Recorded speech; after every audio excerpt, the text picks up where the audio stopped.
So, calling to order Ukiah Valley Sanitation District special meeting, Wednesday, April 25th at 6 p.m.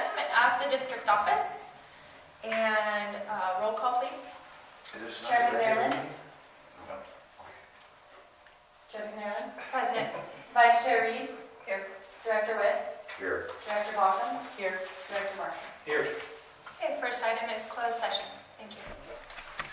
Okay, Ukiah Valley Sanitation District is back in session at 6:50.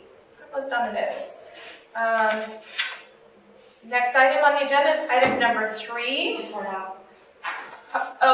We gave staff direction as our report out. Public expression of non-agendized items. Is there anyone in the gallery, Sean, wishing to speak on anything that's not on the agenda? No. Okay. Next item, approval of board minutes. Does anyone have any changes they'd like to make to the minutes? Move to approve. Director Reed, motion, and Director Baughman, second.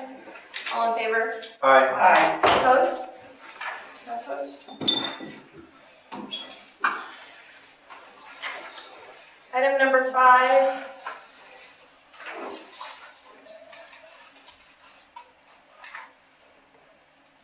That was addressed in closed session. So it's a closed session item because it was pertinent to lawsuit. So we want to address that in open session.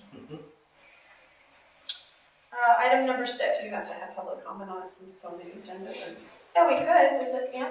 just Anybody from the public wishing to comment on the approval of the board minutes for item number 5? a closed session item, and that's what we discussed in closed session. Thank you. Okay, item number 6. Treasurer description and a board secretary. And Director Baughman, you have the floor.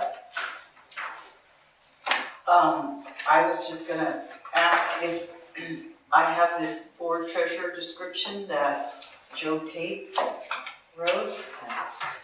I think, didn't he write that? Yeah. Original?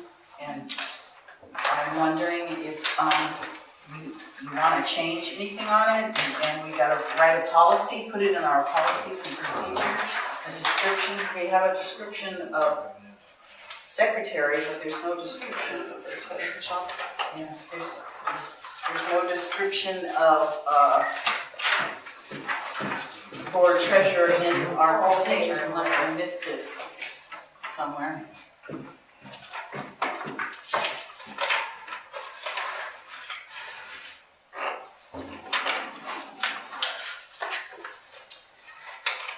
The treasurer shall participate, the last one, with the district staff during preparation and compilation of proposed annual budgets prior to presentation to the district's financial committee.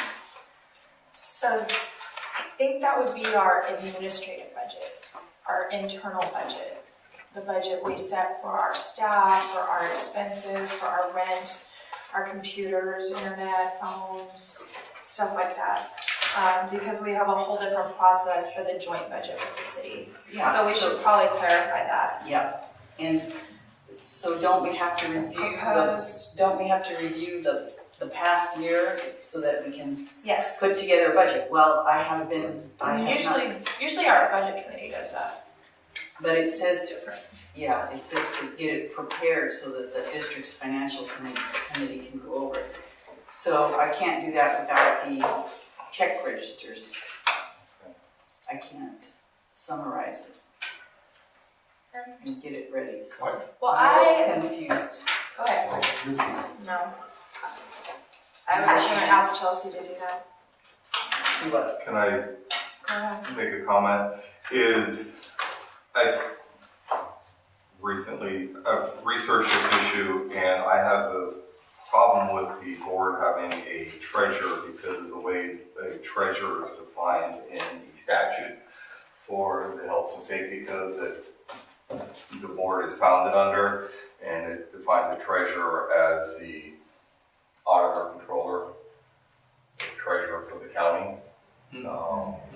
And that, I mean, we can have somebody who does something similar, but I don't think that we should or could have a treasurer for the district. It needs to be the secretary or financial or some other way of defining and specifically defining what they do. A monthly financial analyst. Something because, I've said in the memo to all of you outlining my concerns with the issue of having a treasurer for the district. So I'm at a loss. I don't know. Well, how can we do it? Can we call it a monthly financial analyst that analyzes the monthly expenditures?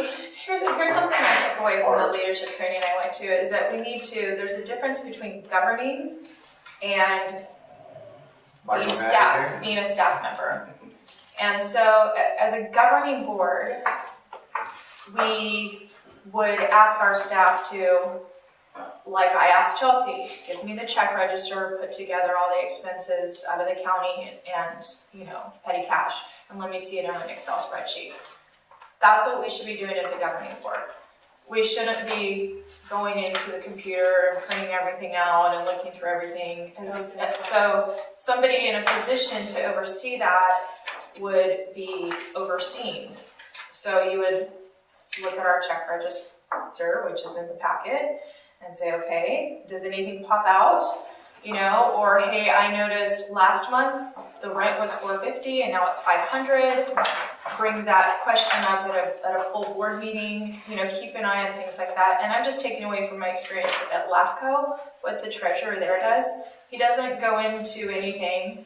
He just keeps an eye on the monthly reports, and then as things, and he has a great memory. He'll say, hey, I know somebody still owes us an application fee from a year and a half ago that we deferred. Have they paid that yet? So it's things like that. So we really have to, as new board members, I know it's a learning curve, but really differentiate between governing and getting your hands dirty and doing the work that staff should be doing. Because it's almost like you're talking about treasurer versus an accountant. I mean, are we looking at the person becoming an accountant here, or is it just? Does LAFCO have an accountant that prepares that? No, it's the executive officer. And it was our general manager as well, who now is only working 10 hours a week. Right. Yes. The definition of treasurer under 4772 of the Health and Safety Code is treasurer and city treasurer means any person or official who has charge of and makes payments of the funds of the district. Okay. Which would not be a board member. Which would not be a board member. It would So we generally can't have be a the district treasurer. manager or generally be So the I will take administrative assistant. full fault for that because the treasurer idea was mine. So I was wrong, And and I've been corrected. So I'm sorry for bringing any chaos to this board that I just did. So, does anybody have an idea on moving forward with this since we don't have a treasurer? Ah, yes! Why is it Noble one?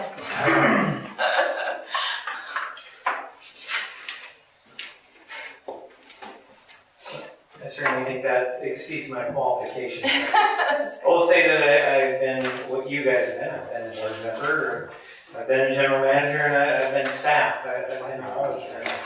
You may have a conflict with the actual title of treasurer with the county, but every special district I've ever worked for has had some sort of financial officer, and you can just call it that.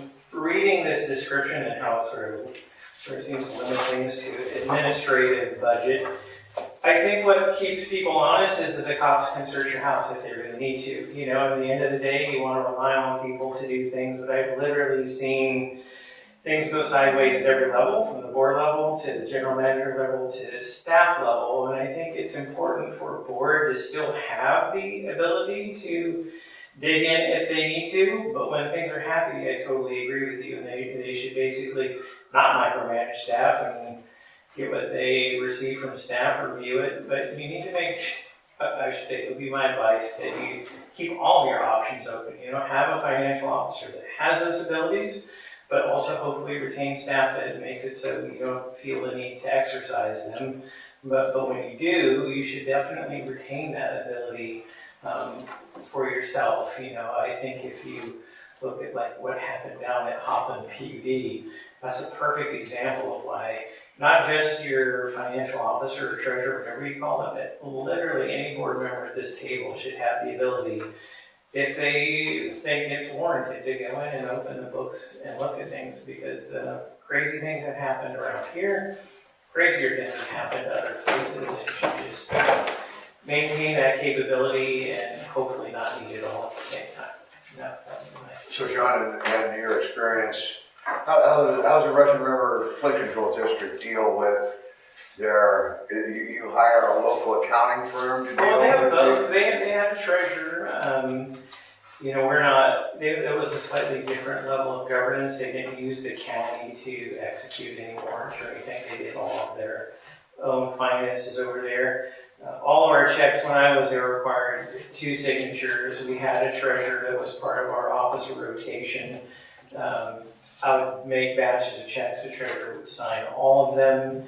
And then every year we use Mike Solentano to come in and do a full audit. And it was pretty basic.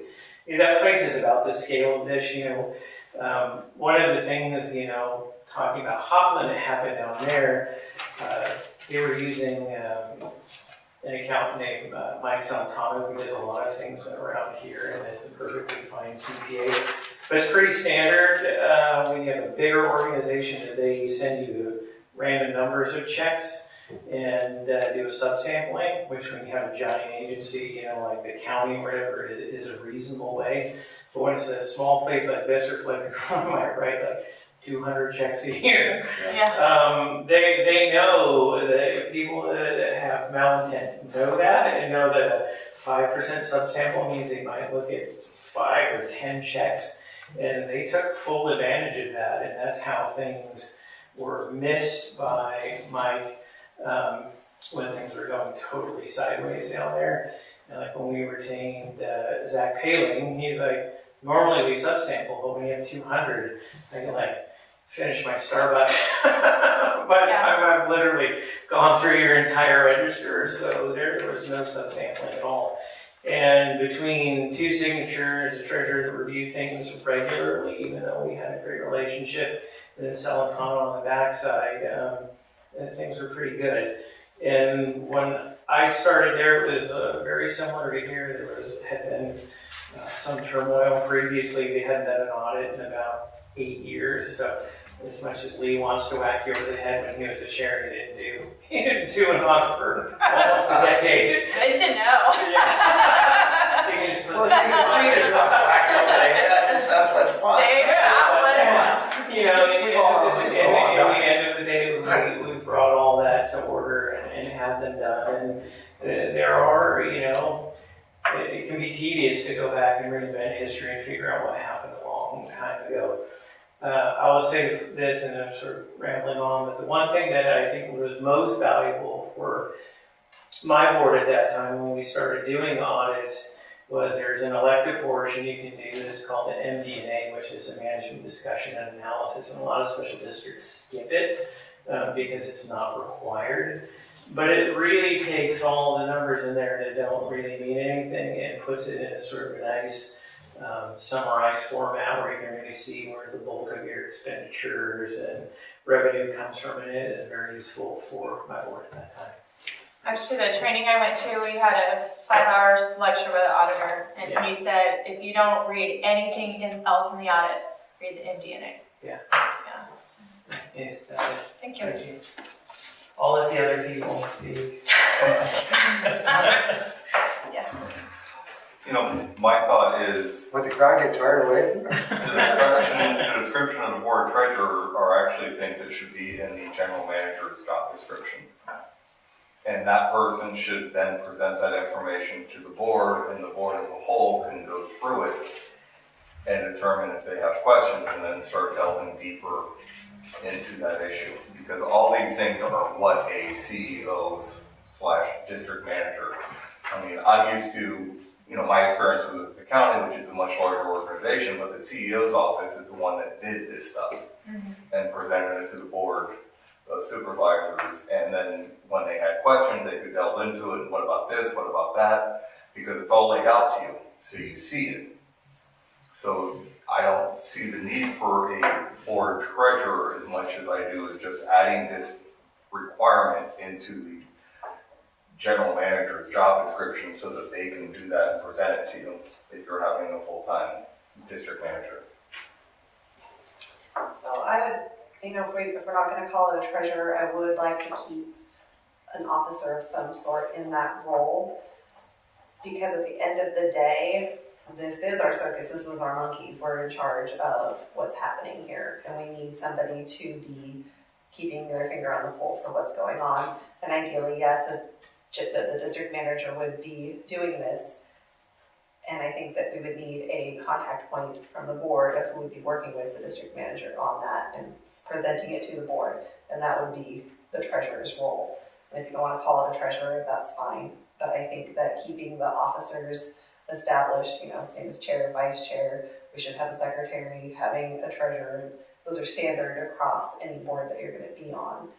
And they're put in place for a reason. They're not there just for fun. They serve a purpose, so. Well, what I've been hearing here is pretty, minimal. I'm wondering if this needs further direction, if this needs better refinement. Possible? Well, like Doug says, I think it needs to get added into the district manager's description.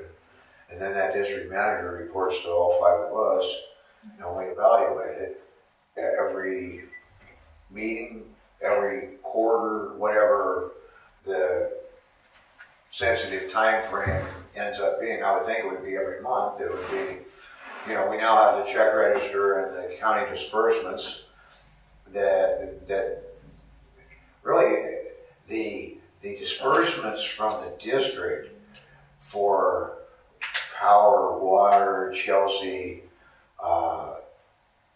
whoever our new manager will be, are really not as significant as what goes from the city to the county, or from those funds. That really, I think when we have a new operating agreement, that will be much more well defined how that operates. And I think a general manager is going to be, this is about 20 minutes of my life, is what we're looking at here on a normal business day, of what our disbursements were. I signed more checks per week than the district signs per year. Okay, so I don't, and I'm able to, watch those disbursements and wherever they're going. So I would think a district manager would be very capable of doing that. And also I think we're in a unique situation from other districts where we don't handle our own finances, or the majority of them. We have a $5 million budget that we don't touch. We have nothing to do with it. We have no control over it. How much revenue is actually coming in, I don't know. How much is going out for what, I don't know. So what we do have control over is pretty small, and it's going to be in every single agenda packet from now on. So, maybe when we become independent and we're doing our own billing and collections, maybe we'd have a need for a financial officer too, because then we'll have a $5 million budget. Well, once we know, when we have a process, we'll be able to administrate that process. Without a process, it's hard to establish people to administrate the process, in my mind. Is there consensus from the board at this point that the title treasurer is not appropriate and we're choosing to give these duties to a district manager, and those reports that we will receive monthly are open to the entire board and to the public because they're in the packet? The second part of the agenda item is secretary that you wanted to address. Well, consensus from the board? I don't agree with No, there's not. Should we make a motion? What, do we need a motion or what do we need, Doug? Regarding the treasurer? Regarding the treasurer, I would suggest a motion to either just incorporate those job duties into the general manager's job descriptions and have that information brought to the board at the regular meetings every month. Yeah, and Chelsea, since we only have a general manager working 10 hours a week right now, that would be your responsibility for the check register and the Excel spreadsheet like we did this time. Right. Okay. So Is there a motion? to incorporate treasurer duties to general manager job description. I'll move it. Second? I'll second. We can have discussion, that's fine. How many checks are written? Three. It's right, actually, it's right here. You can count them. Yeah. Let's see. For March, it was About 25. Comcast, our engineers, our accounting, Chelsea, rent, About a regular month from my house. we paid our own sewer bill. Well, you gotta pay your own sewer bill. CSDA. So altogether, it's not even 20, basically. No, it's, Okay, was my comment. okay. What So, about from the county? that's on the Excel spreadsheet attached. There's, 4 or 5. 1, 2, 3, 4, 5, 6. Right? Yeah. Wait, there's no check detail. No, that's check detail. Four. Four. I think it's on the first page. Yeah. It's kind of. There's 4 of them for March. Is there any more discussion on the item? We have a second? Director Marshall has a second. Is there any public comment? Additional public comment on this item? All in favor, aye. Aye. Opposed? Nay. 1 nay. And then discussion for secretary? There's a description of the secretary, but, Is it this one? yeah, I think so. I have this from the office that Chelsea gave me. It's This is like I think what this is describing as a board secretary is a staff person. So, certain boards have a general manager and a board secretary, and that would be Chelsea's position, would be board secretary. So, that's what this description of board secretary is. Thank you. So it's not an actual, member of the board that's elected to a secretary position. Is that the same thing you're looking at? No, there's a description I'm not sure, it's in the district policy. No, So when we first became an elected board, we had very limited staff. I think all we had was county council, and we had to find a general manager. We were taking our own minutes at that point, and What was with Rick? yeah, and Rick Kennedy. It might have even been before Rick. We had to hire Rick, right? And we also had somebody who was taking notes. Yeah, not till a little bit later though. So I think we made a board secretary position because we were having to take on a little bit of admin work as a new board with no budget, no staff. Well, it says here, the secretary of the board shall keep minutes of all regular and special meetings of the board, and also receipt of financial reports, record of invoices for payment, approval of the annual budget, approval of all policies, rules, or regulations, approval of all dispositions and purchases and assets. That's 50/60. Yeah. Okay, so that sounds a lot. It's half Chelsea's job and half general manager job, That's right? mostly what the administrative assistant does. So we as part of the governance board, Andrea and I are gonna go through all of this, so we'll, Update it. yeah. I do want to share with you too, when I went to the CSD training, I asked who updates policies and procedures and who writes policies and procedures, because for me, that seems like an awful lot of work on 2 people. for a part-time board where you don't get paid. Every single, all the districts have general managers write those. And in the past, we had general managers writing our policies and procedures. So I don't really think that it's your responsibility to have to do all that work. No. I mean, if you want to get together and make recommendations, Well, you we've certainly talked, can. there would be a meeting, the general manager would be there, and we would be giving the input of the board, and then taking it back to the And then board. having him do all, right, I just don't want to, And then bringing it. because that's a lot of updating that needs to be done. Because, But it's- yeah, generally, the district manager or general manager would draft a policy, bring it to the committee, and the committee would look at it, make their comments, make their revisions.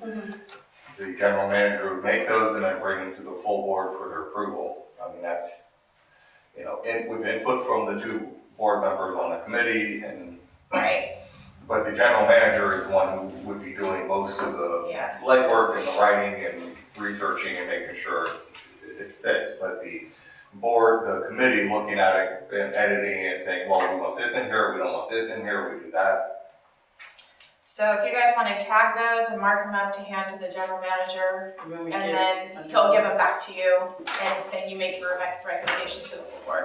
I just don't want you putting it forward, so I know we all have lives here, and this is not our full-time job. Is there anything else? So we do need to update that policy. So we should wait till we get a general manager. Basically just direct it back to the board or the committee to look at the secretary, the description of the secretary position. Yeah, okay, so you guys can, direction. So the next one actually is updating the expense reimbursement policy. A copy of the policy is in here. And it actually, when I compared this policy to other boards, this is not the greatest policy. In addition, it's kind of weird, it's got no number on it, like all the other policies in our policy book, so. It just shows up as one. Yeah, exactly, it's kind of odd. So, the one good part was that it does, all travel has to be approved by the board. And it says to use whatever lodging, if you go to a conference, to use their lodging with their special rate, and that you use the IRS for the mileage reimbursement. But the part where it doesn't make very much sense is the allowance for breakfast is 6, lunch is 9, and dinner is 15. You can't get a donut and a coffee for $6 in Monterey, which I learned. So, an amendment to that would follow GSA, the General Services Agency guidelines for hotels. And what they do is they regionalize it, that if you are going out of town for a meeting into this area, you look up on GSA what the maximum amount is for the hotel there, unless it's a conference at a hotel and they have a special fee. And then they also have a scale for meal reimbursement, which is through GSA recommendations. This is what the county policy is, and this is what a lot of the other boards follow. So I updated this policy. The date down here is 2008, is that what you got? Yeah, so this hasn't been updated since 2009, and it was supposed to be updated every year by our board, and it hasn't. Yes. My one comment is that there are lots of places that are still gonna have, even using the county's policy or GSAs, are still gonna have to be made exceptions because the amount of money they offer for hotels and to keep them in a place you really don't wanna stay. Yeah, yeah. That's true. First-hand experience. Yeah. Cardboard box. Right outside where you hear fights and beer bottles being broken and other things all day long. So, yeah, no, you don't wanna, you have to do exceptions or stay somewhere else because. Anyway, so I basically copied the county policy and put it into ours until we can update it through our general manager. You may want to just add, exceptions able to be provided through approval of the board or something, because there will be times when $100 a night isn't going to get you a place you want to stay at in San Francisco. Gotcha. And I just would like to state that this has to do with events that are part of this board that are, Correct. yeah. This isn't taking a trip to Disneyland. No. No. Oh, Well, that'll come up later when we discuss what we had brought up. When you find the meeting. sewer district meeting that's meeting at Disney World. Or Bali. Good luck with that, right, or Hawaii, or. Which I can say now. We had recommended making changes to 1A to include conferences, trainings, or appointed business. Yeah. Okay, well, let's, we can incorporate that. The only reason I didn't change it is because, it said not limited to, so I figured. Well, if it's not limiting to that, we don't need to do Well, that. I mean, just I feel like where we're at with everything, we need to be as specific as possible. But Okay, so let's do, attendance at, to include conferences, trainings, and more appointed business. I don't know why it says regular district board meetings and special meetings, because we wouldn't hold those outside of the district anyway, so that makes no sense to me. Yeah. So let's cross that out. Instead of saying that meetings and ad hoc committee meetings, that makes no sense. We'll say, what was your language? To include conferences, trainings, and board appointed business.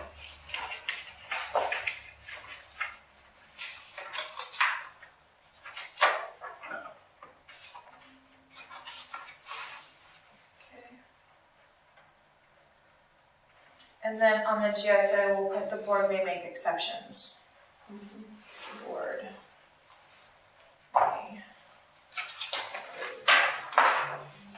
may Exceptions. And that's specific about the types of High Lodging. rent expenses, for yeah. high rent, whatever. lodging Yeah. cities, high expensive cities. Okay, is there any discussion from the public on this item? Is there any board discussion? No.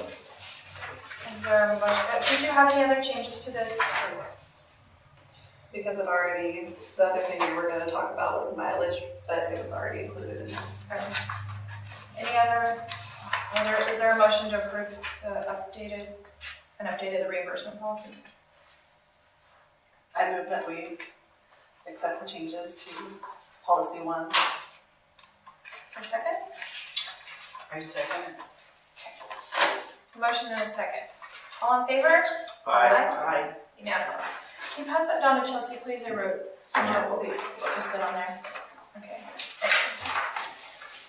Okay, consent calendar is monthly financial reports, approved travel reimbursement. And the reason I'm requesting travel reimbursement, you don't actually have to request it, but you have to request travel. And I wasn't able to do that, so I traveled. So because I didn't get your authorization for that, I'm requesting the reimbursement. So if you don't reimburse me, I'm out of pocket. That's fine. It's the board's choice because I did not, that meeting got canceled. I wasn't able to request Do travel. we need a motion for that? So does anybody want to pull anything from consent to discuss separately? And the reimbursement for books, when I was at the conference, I bought everybody goodies. And in particular, I bought everybody 52 Ways to Be a Better Board. And yay! That sounds sexy. I got one of these for everybody, a whole packet of information here. I also bought, for the governance committee, I got 2 of these books, which we can keep in the office and you can take them home as you need. But they're how to write policies, procedures, and task outlines. And then I also bought everyone an office copy of a Brown Act compliance manual that they were offering. So that's the $197 reimbursement for those. So it's up to the board. How many, was this conference well attended? Yes, there was a lot of people there. We can discuss that under my report then. We're under consent items now, All right. so I just wanted to show you what that was for.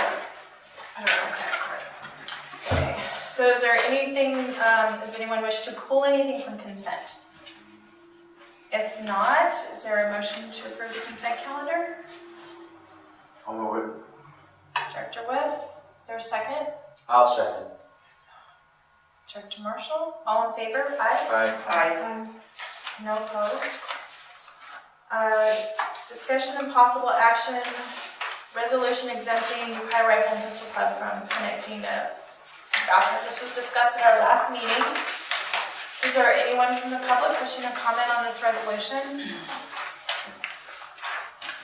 Yes. Before we get to that point, I just want to reiterate the point I had made during the last meeting, which is this really should be brought by the property owner, which is the city of Ukiah. I know. But I feel like if they have this in their pocket, knowing it's okay from us, they could then go to the city and say, hey, the district said it's okay. You know what I mean? Right, but my concern is simply that now other renters are may come forward and say, you approved this for a renter before, why aren't you approving it for me? The ordinance is clear that it says the property owner will bring this request beforehand. I have nothing against the resolution, and I mean, I'm just looking at the ordinance as what it says. And what I've stated in my last thing is the ordinance is very clear. It's ordinance 12, and it states that it is the landowner, property owner, who should bring the request forward, not a renter. Didn't the gun club initially contact the city and the city directed them here, correct? Yes. My understanding of it completely, which still doesn't make it right. Right. I mean, that's my only concern is that the ordinance clearly says it's the property owner. So you're afraid we'd be setting a precedence Yes. that's not I am. correct? Well, and I have a question, is there a permitted, is this septic system that's on this property, it was redone, has it been redone with permits, it's all permitted? Yes, completely permitted. Yep.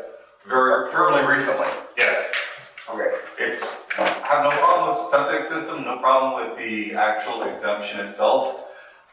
My problem is that the city is not bringing this forward, that it is the tenant bringing it forward. Sean, what's the distance from the actual structure to the sewer main? Approximately 450 feet. And the ordinance says from the property line to the main. Yeah. Right. It's 200 feet. There's a It's leachate within main that. that runs down through there too. How far is the leachate main away from it? Right, that's, Did the counties? Oh, I'm sorry. I thought about this, and memory serves me, when they closed the dump, they put a leachate main that went down just to the west of the gun club. Yes. Okay, now, is that a district main? Is that a city main? Is that a private lateral in the dump? What is that pipe? What's the designation of that pipe? I have no idea. I don't know anything about the landfill. Oh, okay, well, Sorry. when they close a landfill, they put in a leachate I line. know it has one, but I don't know anything about it. And I guess, I'm just, are we given an exemption when the line's 100 feet away from the building, maybe? I don't know. We haven't. Nobody's asked us for that since I've been on this board. we generally don't, I mean, the exceptions usually, like she said, I don't see the history of giving an exemption. They clearly meet the requirements of the statute for an exemption because of the recently redone septic system that's in full compliance. They haven't had any violations. My only issue is this really should be brought by the city, not by the gun club itself. And they're ready to hook it up. I mean, they have. Can the city directed you to come to the district? Yes. I think that they were just trying to take out the middleman. They didn't want to do the legwork, so they asked us to. They probably didn't know every single word of your, Didn't know the ordinance. exactly. Is there any more discussion? Do I have to read the resolution if we're gonna vote on it? And I have to read the title officially. The title of the, Okay. All right. Find it. Resolution number 2008-02, resolution of the Ukiah Valley Sanitation District waiving the requirements for the Ukiah Rifle and Pistol Club to connect a newly constructed bathroom to the sewer system as required by UVSC ordinance number 12. Is there a motion to approve the resolution? I move to approve the resolution. Director Reed, I second it. and second by Director Baucom. All in favor, please say aye. Aye. Opposed? Unanimous? So, sign that and give it to...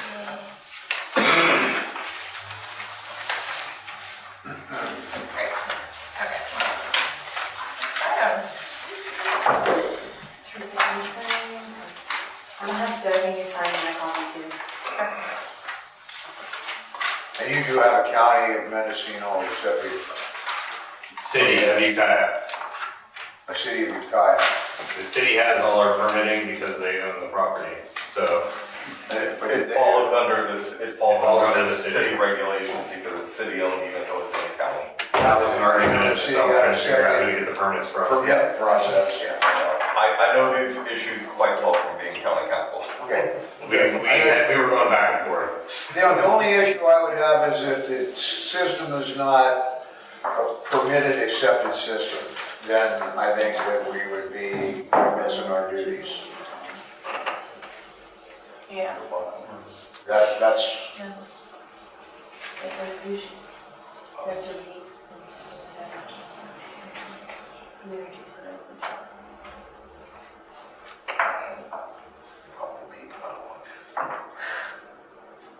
By the chair. Okay. Introduced by Chair. Chairman Allen.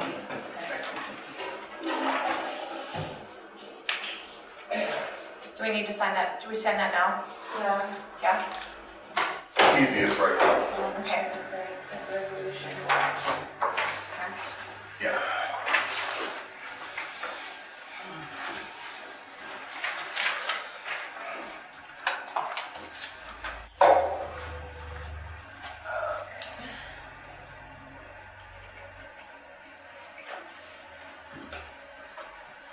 Good. Right, next item. And are you the chair of the governance committee? We did not set. You didn't set a chair? Okay. Would you like to give the governance committee report or director? Okay. If that's all right with you. Okay. All right, so during our meeting on April 9th, we recommended changes to the district manager's job description, which we can do later. That's wrap 2. Discussion of possible recommendations for travel reimbursement, which we've already made changes to. Policy number 1. Recommendation to board to review policy 5020 at the next meeting, which is board meeting agendas. So that's just to give you, to settle any questions of how to get items on the agenda or other things. So if we can just review that as a full board at our next meeting, so I appreciate that. So I'll have Chelsea make a note to add that to our agenda if that's okay with everyone.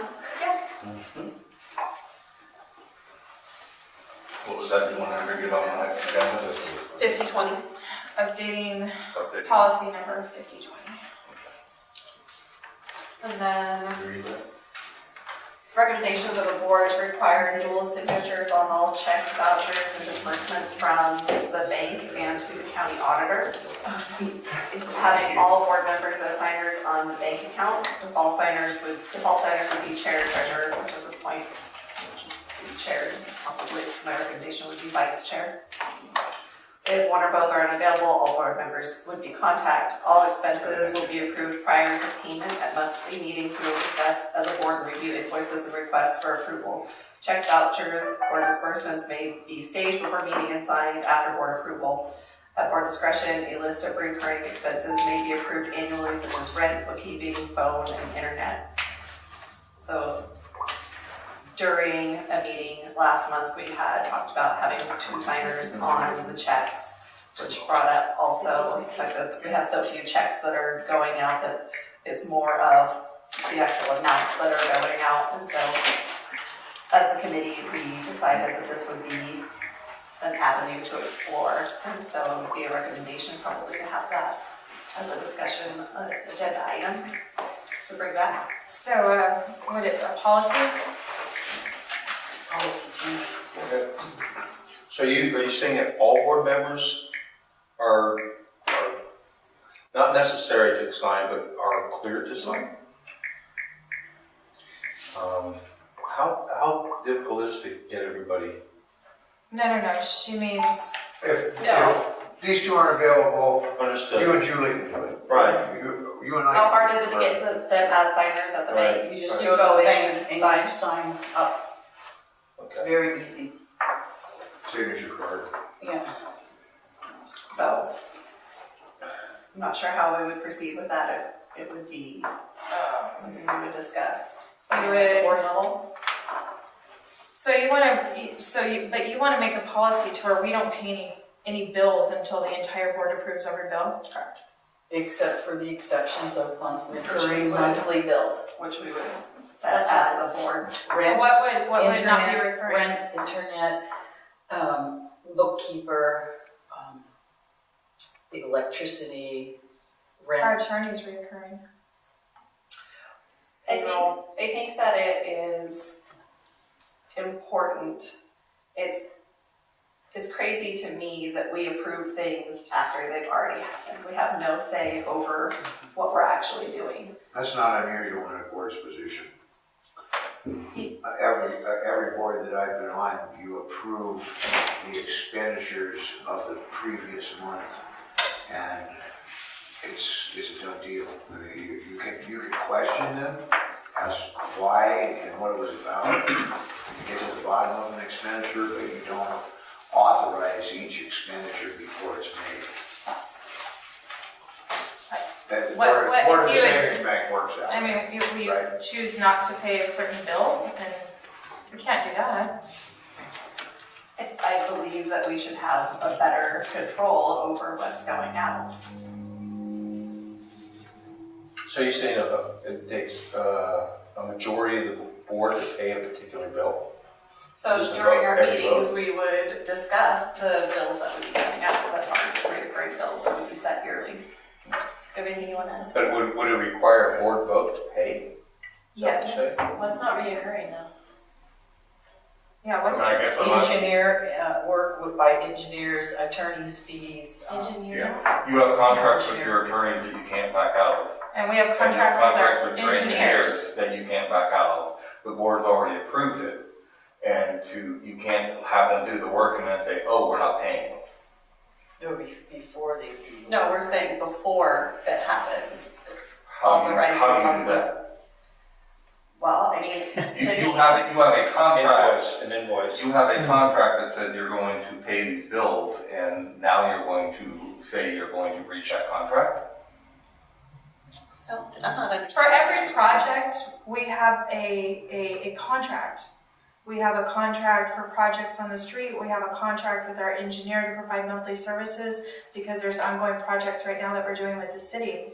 So we already have that contract that we're going to pay him a certain amount, and we're going to pay the attorneys a certain amount. We're going to pay the engineer a certain amount. But we don't have it set up that we're gonna pay the attorney. We do. No, We they charge anything they want. No, they don't. Who We approves have a that? contract. Our board signed a contract, and there's set fees For per the hourly hour. rates, The hourly rates are a contract. And what I'm kind of curious, because we get an invoice, and it almost like you're saying you're going to challenge their invoice. Like, well, No, it's No, an that's not what I'm saying estimate. at all. You do an estimate. because when they had the invoice, the work's been done. If you can't, Exactly, so I'm saying, so how can you Instead of not pay them going for work that's already been from done? go in front of it and basically meet and say, okay, this is how much we have budgeted that we're able to spend this month. Right now, we're not, we're just spending, and then meeting afterward, being like, okay, was that enough to cover what we have? We made that decision when we signed the contract. So we made the decision that we would have enough money for the engineer when we signed the contract with the engineer. and we'd have enough money for the lawyer when we sign that. Contract. So that's a decision that should be made prior to signing a contract and agreeing to their fees or their rates. I think for most services that we would be, that would fall under what your concerns are, it would be a contractual service to either a contractor that would be putting in a new line or I can't think of anything other Monthly service. than the monthly services that is going through other than some new rehabilitation of some line, some buying a piece of property or something that would be a board decision beforehand. I think it's, Perhaps if give me an example of what we're gonna look at. well, I'm kind of coming up with one just off the cuff here. So as the Sand District begins to develop its services, and there's a contractor that we've hired, and they've completed the work, when they submit the invoice, I mean, I don't know how you can dispute what they've done, but you can prevent it from being hired again. Like if you felt that they were charging you unfairly, then next time they want to submit a bill, then you can challenge it. Well, I mean, I can use on today's agenda, we're approving expenses that were made that the board didn't approve to begin with. I mean, you went to the conference, it was $600 to go to the conference, it was $700 and change for a room. We didn't approve that before it happened. We should have though. That was my mistake. It was That's why I a asked. bum's rush on That's why I asked you to. Teresa's part because of the fact that. But I do, It can came I comment up on with- something?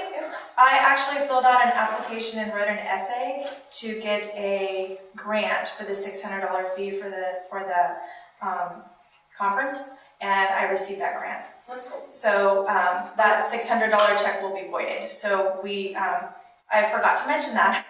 So that part is mentioned, No, but but I'm just using that as an example of things that come up that we should be talking about that before it happens, because theoretically we're operating off of a budget. We don't have unlimited funds, and they're not our funds.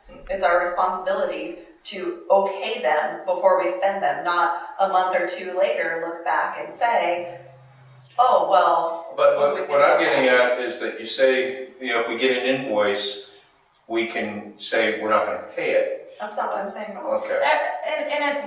in our budget, which we don't have, a district manager needs to put that together. Every line has how much we should be spending on that. Every director is given a certain amount of money for conferences and travel.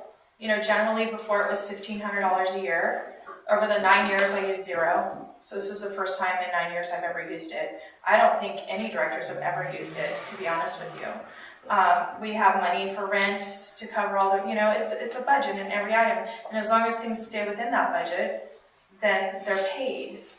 And then on top of that, we have contracts that we must pay that we generally budget for as well. The exception would be the lawsuit. Well, We thought that could have been settled a year ago, and it Once the wasn't. lawsuit's over, we're gonna have a district manager. We're going to have either the city's billing and collection system or our own billing and collection system. We're gonna have it outlined well and where the revenues are coming from, where they're going in the operating agreement. And I believe that anything that's not a monthly expense, like Ken's example of hiring a contractor. Now, if you hire a contractor such as myself, who has contracts with the Willow and all the different water districts and PG&E and all kinds of different companies, we have a stated rate for what we're going to provide a factor or a backhoe or a laborer or a service truck or whatever, and that's what's requested to roll out to the job or what's necessary to roll out to the job is what gets charged out. So, we basically have like a blanket hourly contract, and on some of them we have unit contracts where we do that work, like, for an X amount, Yeah, as which is not follow up to that beneficial example, to the. if we had a need for that work to be done, we would probably either solicit a bid or something out, we get the bid, we approve the nut. I think the one thing that could happen is, what do you guys call it when something happens unexpected and it changes the overall cost? Well, Change order. a change. Change order, that is what I was looking for, yeah. But So the point is that's the only time I can We won't have any change orders. see. No, actually, you get under Contract for change the orders. surface of the ground, who knows? That's the, But that's the only time I can see where. Contract for change orders. There's provisions in contracts Right, for change but orders. my point, that's when I can see, okay, we've got a change order here for, you know, we've already approved a certain amount, we know how much we budgeted for it, and then that's gone. So if a change order comes up, what you're saying makes sense, because then you have to figure out if it was necessary or not. All I'm getting out of the sense of, you know, voting on every invoice that comes in, it doesn't make sense even. Well, what I'm asking is for us to be in front of our expenses instead of behind our expenses. Because once, you're right, we're not gonna sit here and be like, oh, well, we're not gonna approve it, we're not gonna pay you for what's happened. I want us to be in front of it and say, okay, we agree with what's going on, here's how much we're saying that we'll spend this month on that, rather than waiting until the end and not having any control over it. So what would, if it's something that doesn't have a contract, what is it? I mean, that these are things that are gonna come up, I don't know that they are. If it's, I can't imagine, I mean, there's a certain dollar amount limit, I believe in our policies, we have to bring to a full board if something huge comes up. I mean, if it's a $200,000 project, I mean, the city has to come to us and get our approval for it. It doesn't just happen without us. It's not supposed to. Is there any public comment on this item? Yes, sure.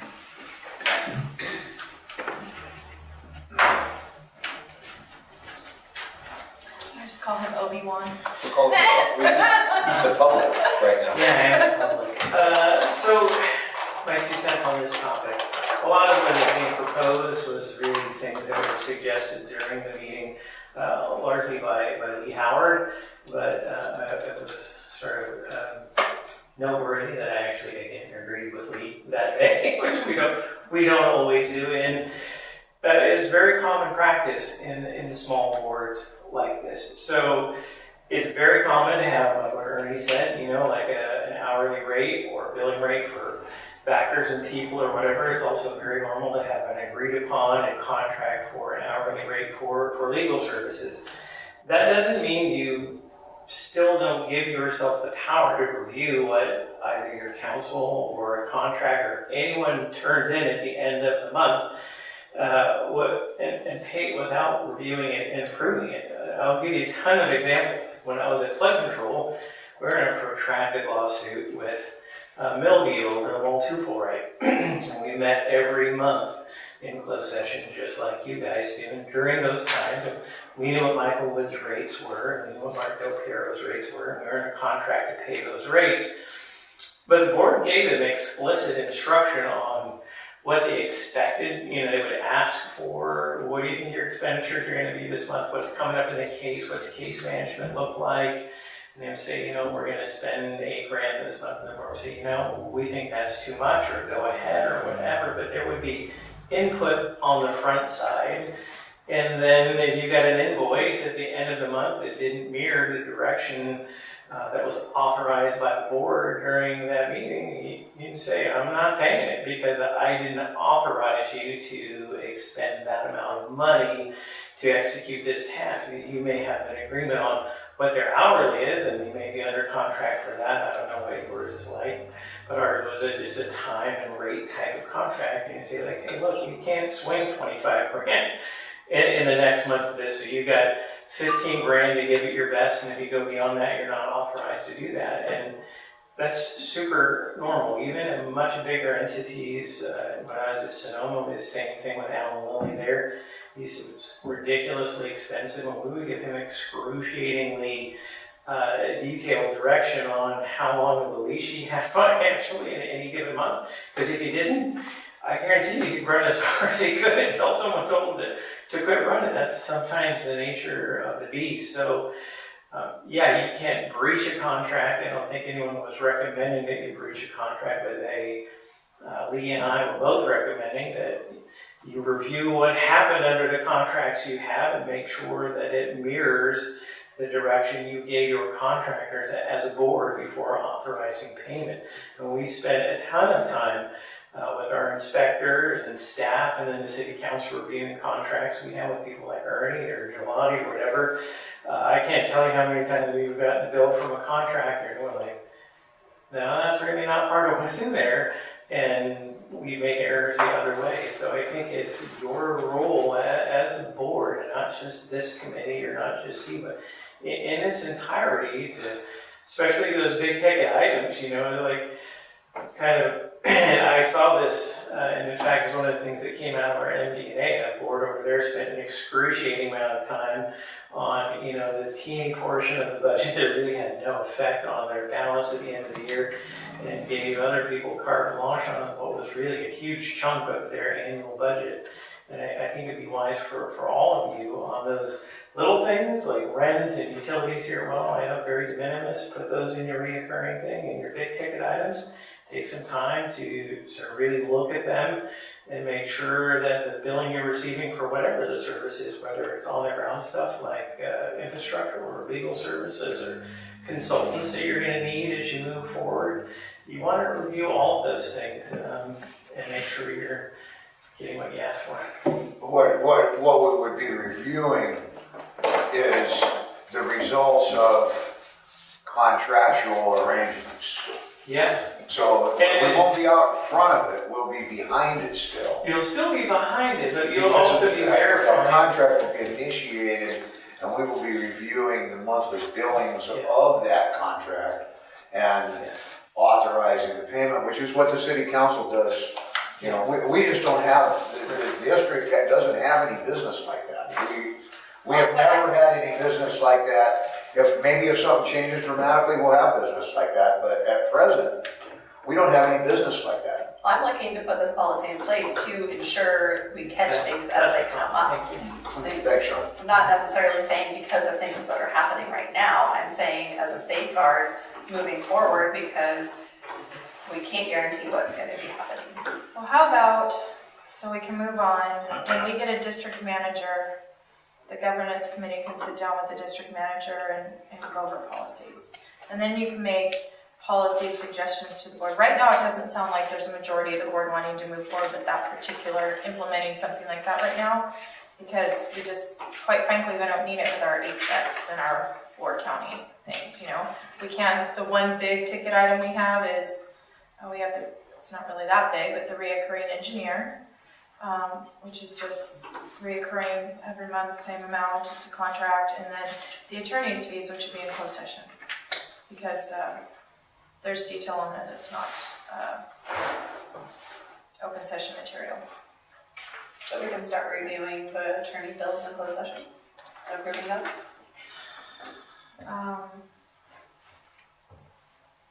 That would be a board decision. I don't make that decision, that would be a board decision. You can discuss that, you can That discuss would that be in closed discussed in closed session. session. So, Alright. The last so thing- put it on the agenda for next closed session? Yes, please. Okay, you got that, Chelsea? So, do you mean attorney bills in general? No, it's just under closed session without any specifics. Yeah, so the final thing that we Board have review. is requesting a resolution for a standing governance committee meeting to be held quarterly on the first Wednesday of the month at 9 a.m. at the district's meeting room. So January, April, July, and October. The next regular governance committee meeting would be held on October 3rd, 2018 at 9 o'clock. And can I just remind you that this item has no action to be taken, so the board does not have to take any action on this item. If the governance committee wants to call meetings when you just stated, they can call their meetings, but the board, at this point, based on the agenda, can't take any action on it. And I would Well, like to add an item to the but agenda. wait. I don't But think, we don't need you don't to. need to. We don't need to approve that. The governance committee can make that decision and call their meetings when they want to. If you want to work it out with, resolution of what days you're having the meeting so that it's posted on the website, or on the website so that people know when the meetings. I don't think we need a resolution for that. You can just work with Chelsea and set up all the dates you want to have meetings and we'll post it. And Yeah, I don't think right? it's because governance committee means you still have to post 72 hours in advance, so I mean, people get, I know, but it's the public's right to know when the meetings. sorry, the public does know, the people that want to know, get to know. It's on the website, it's posted on the door, and it's given to the I know, people but asked. there are people that make their agendas and their schedules more than 72 hours in advance, and I think that it would be important that there is somewhere that it's a standing meeting that happens at these times on our website. They have the right to do that, I believe, the governance committee.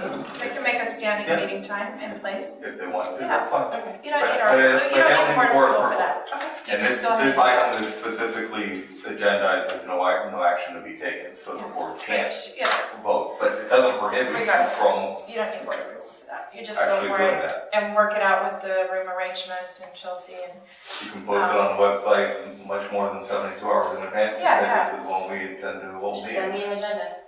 well, not an agenda. She just wants listed, Just the dates. the governance committee has standing meetings at this time, place, and date, boom, boom, boom, boom, boom.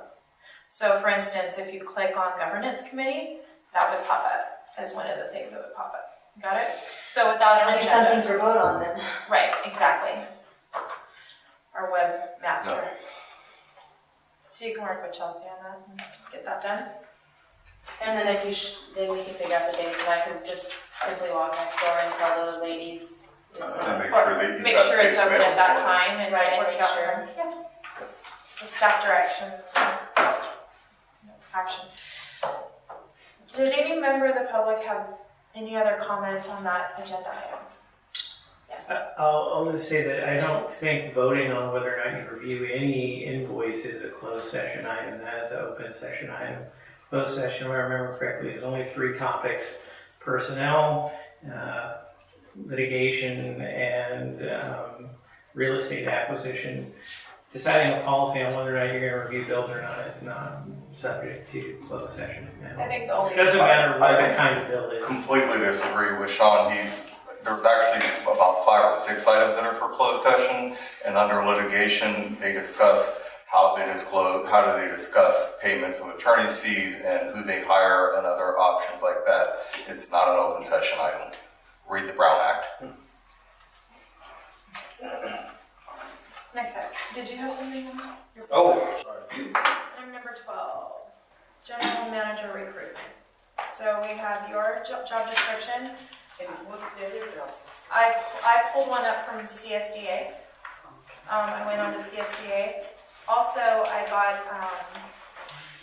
at the training, I got a website address for a state website that lists all it's from the state controller, I think, that lists all the general managers and their pay and benefits.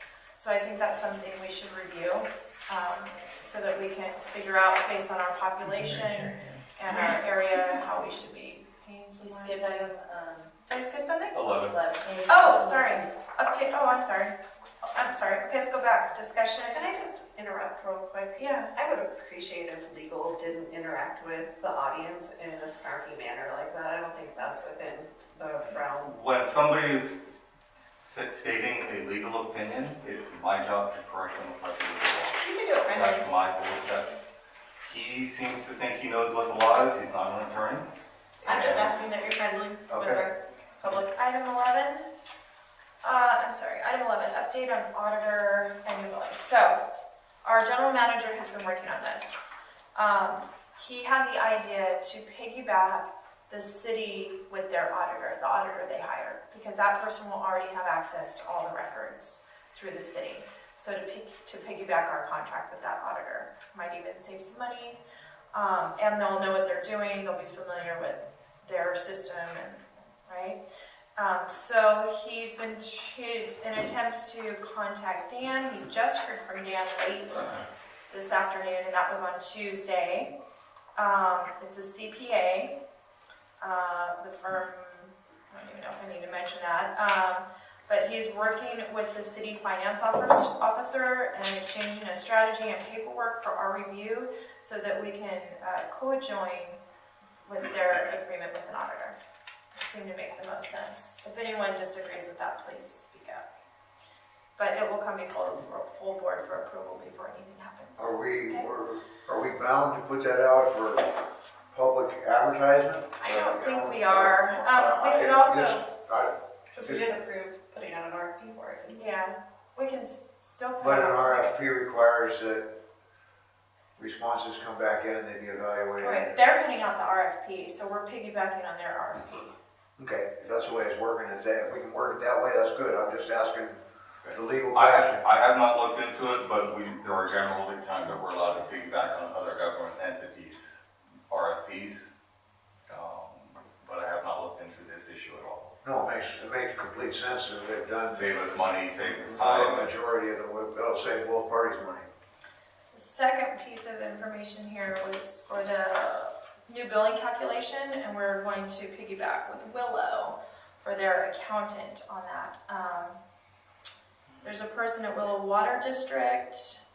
He's been working with Dave Redding and to consolidate tactics and strategies so they could do work for Willow and our work is at the same time. And because some of our work is the Willow water data that they would be calculating.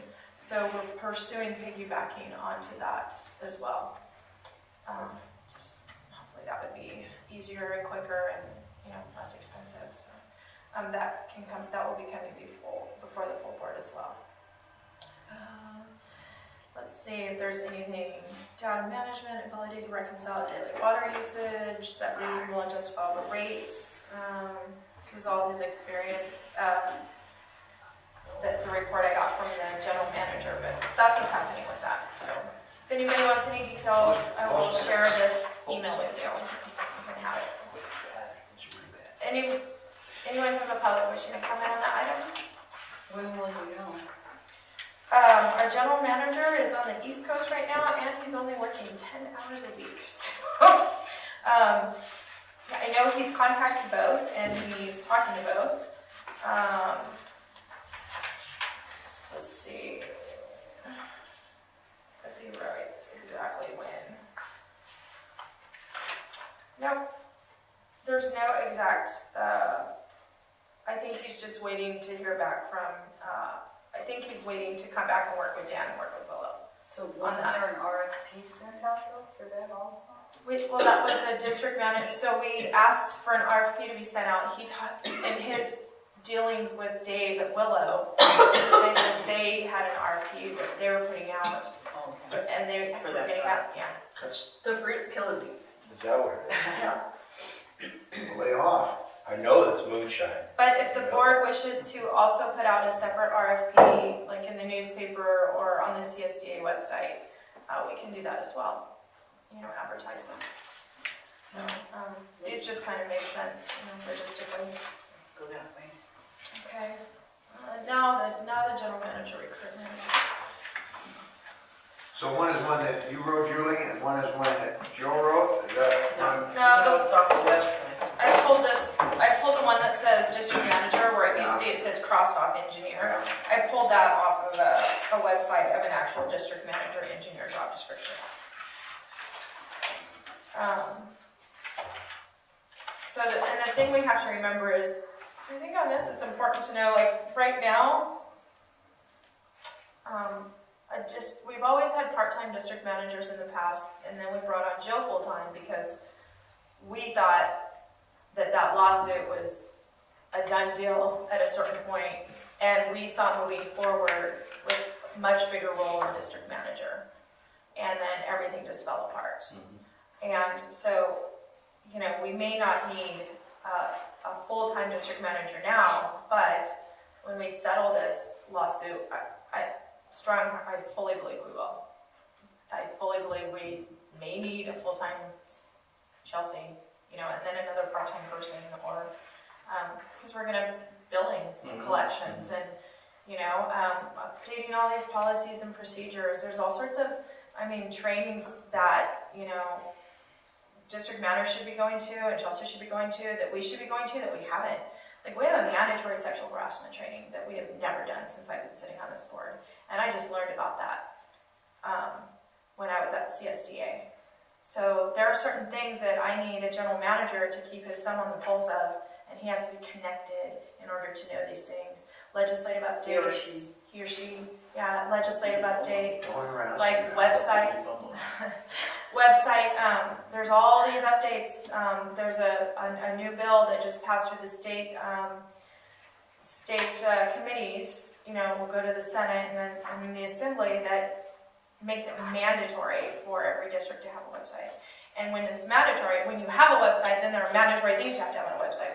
So we need somebody who will keep up with these things. So it's not just a part-time person who can do accounting.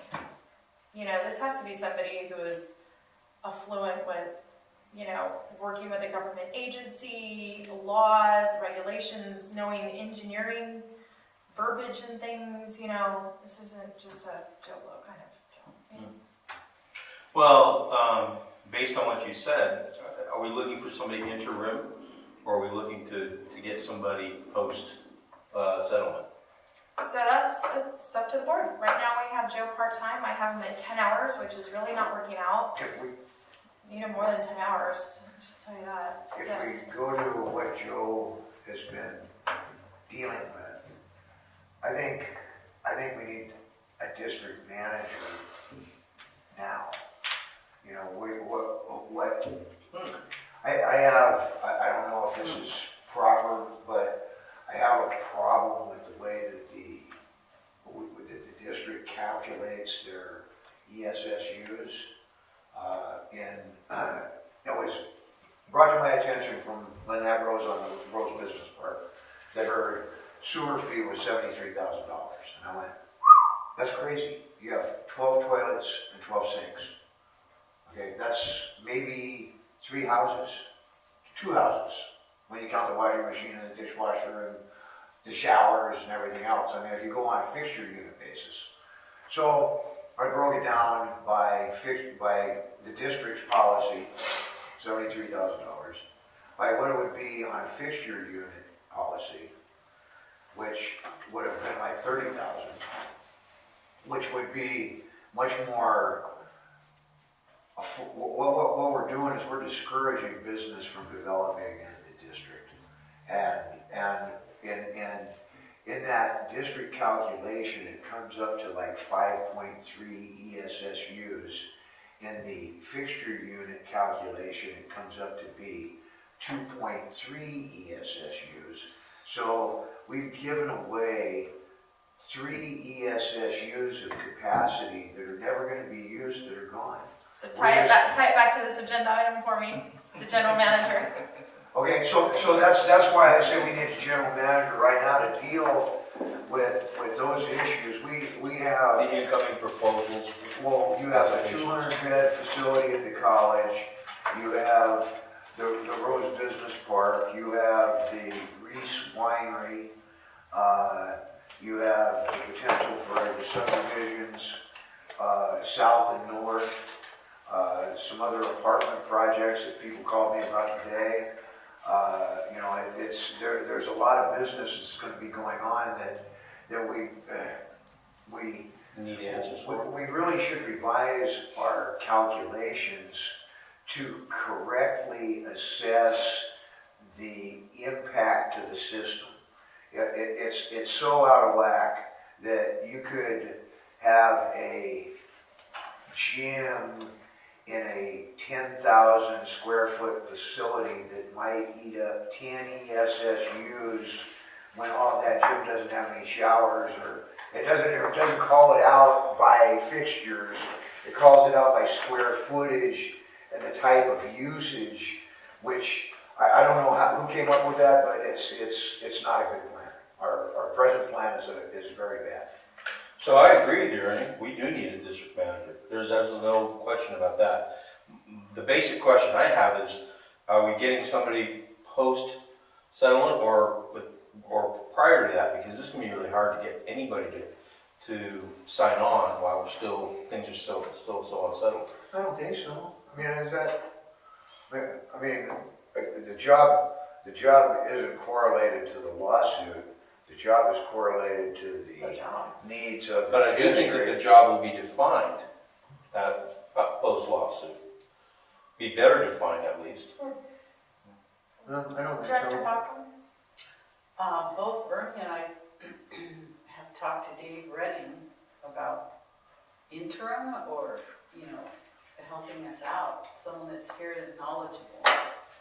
And I'm wondering if there's some way we can go forward with that, even if it's just interim until the lawsuit's settled, and then put out an RFP and consider everybody plus him as, you know, and see where we're at. Yeah, I think Sounds true. everybody's So we have an interim that knows our district and has been working for us. I mean, Joe's working for us. So do you want to hire somebody that will do it for less money? Is that what you're saying? I'd like to have someone that's more reachable. Local. Reachable Local. and local. I have a very hard time getting hold of Joe. Usually if I want to get a hold of him, I email him and I get maybe responded to in a day or two.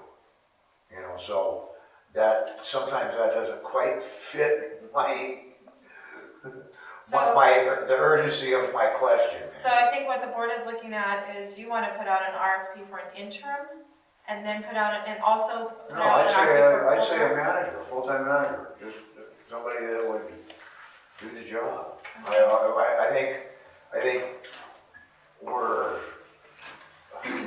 gonna go down the wrong road if we try to interim.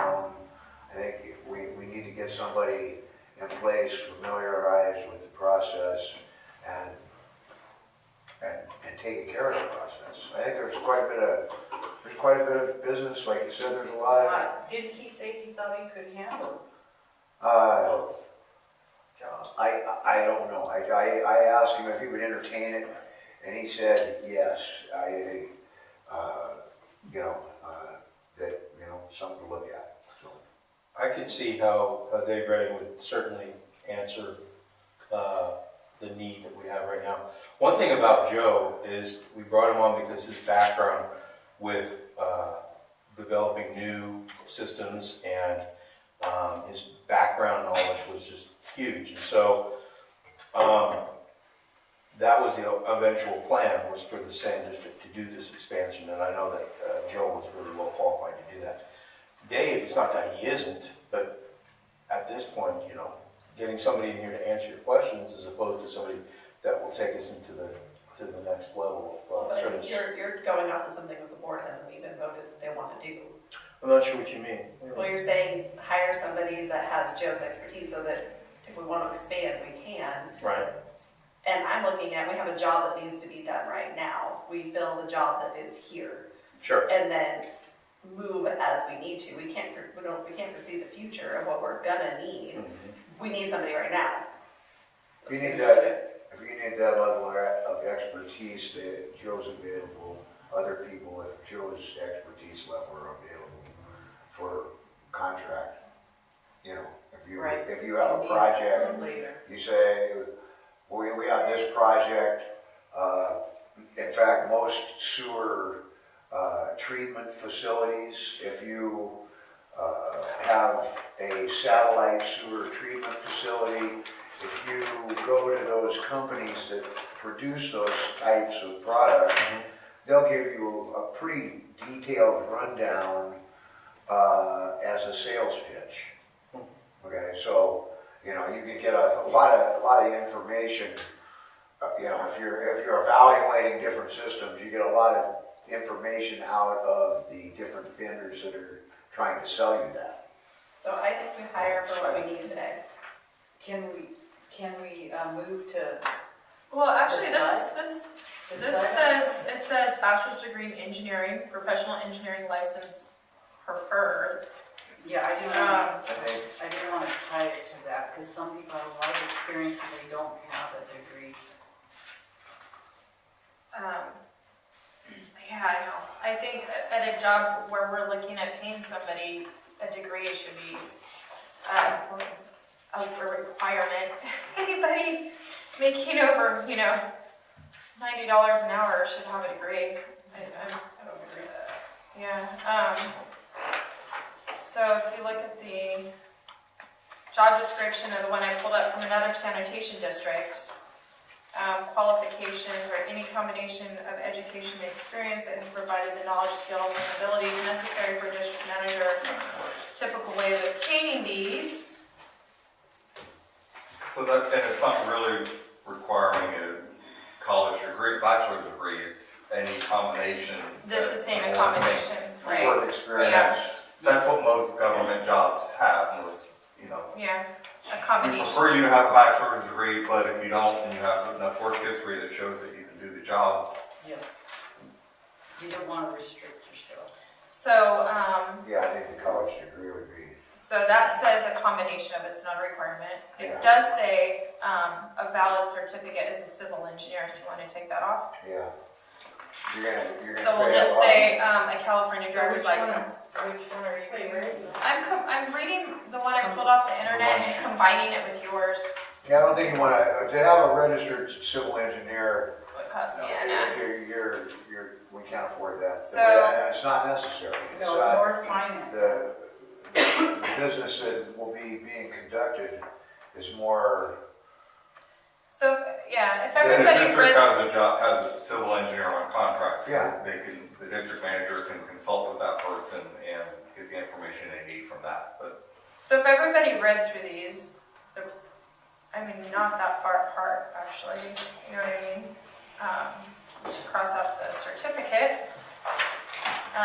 You can say Should we just put- preferred, you don't have to cross it out, you can say preferred, so that it's Okay. not mandatory, that's. All right, we'll keep the preferred on yours, right? And then the combination of experience, so it doesn't require a degree. And then I think the job functions, everything you listed are kind of in here too. So why don't we just mush these two together? And, I mean, because everything looks great on both of them, right? And, yeah, and then let's just get it done, okay? Let's just get it I would posted. make a motion to And we'll finalize it. We can put it on CSTA since we're still trial members. And newspaper, and how else do you, Indeed. what? Indeed. Indeed? Okay, I'm not familiar with that. What about Craigslist? Okay. I'll let you research that and figure out. Yes, Sean? BC Water Jobs is a great one. What was it called? BC Water Jobs. BC Water Jobs. This is Write Brown it and down. Caldwell. Say again, what? Brown and Caldwell. Said It's BC Water Jobs. BC Water Jobs. And Brown and Caldwell. B is in Brown, C is in Caldwell, Water Jobs. Yeah. So that would be, and then write down Indeed and CSDA, newspaper, of course. Any other thoughts? Can we do So- that? Let's get a motion on this. Was there public comment? Anyone else from the public wishing to comment on this? I would only say I agree with Ernie's comments entirely, and if you're looking for interim, you probably can't do better than Dave. He's just a good, practical superintendent, and he does nice work. now you agree with my comment or disagree? I totally agree. He agreed. Oh, Strongly agree. Yeah. Oh, okay, I believe, thank you, Sean, I believe that we need to get somebody in place to take care of the daily business, and the daily business is really overwhelming at this point, I It is. think, or will be shortly. So, Chelsea, you and Joe will work on this. Okay, so are you gonna send him your changes that you made? Yep. Are you gonna have I'll him come. compile the job description? Yeah, I'll bring this to the office or give this to you, and we can scan these and send them to Joe. And they overlap a lot. I don't think there's gonna be too many like actual changes besides that cross out that we did, but we'll make sure they coincide. And we can we send this to, once this is done, can we send it to all the board members as long as they don't comment back? Yeah. Right, okay. And then if you do have a comment, it will go to Chelsea. Sound good? Good. Okay, so do we have a motion to Final? put these job descriptions together and have Chelsea post a job opening? I move that we combine the two job descriptions that we were given in the packet and to get that out as soon as possible. I say. There's a motion and by Director Reed and a second by Director Bockham. All in favor, please say aye. Aye. Opposed?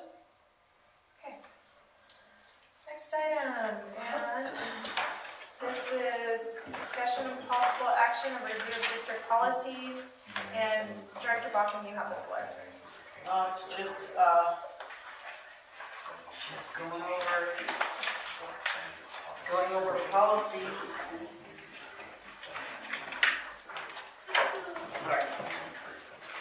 I just wanted to review district policies that have to do with how we deal with board members. 4070.1.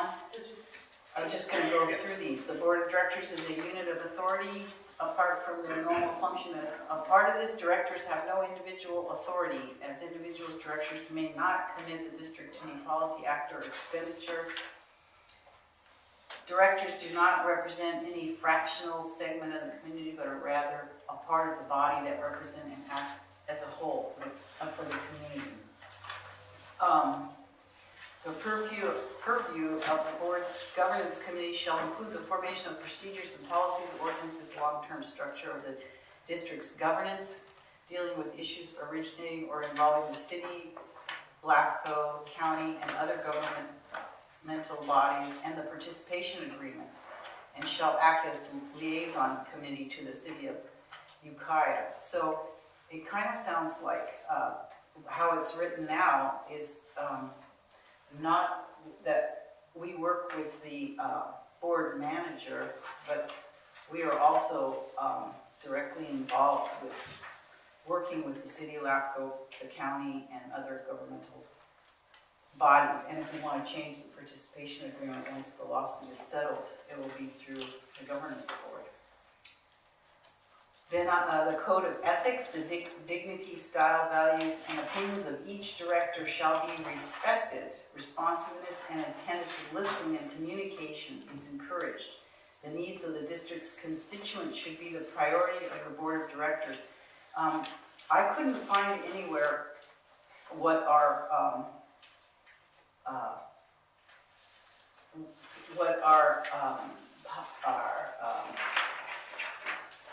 I'm missing the word. What the board's objective, Goal? yeah, goals and objectives. I couldn't. Mission statement? Yeah, like a mission statement. I couldn't find it in my policies that we got, the copy that we got. Yeah, that's a good, we should definitely, can I interrupt you?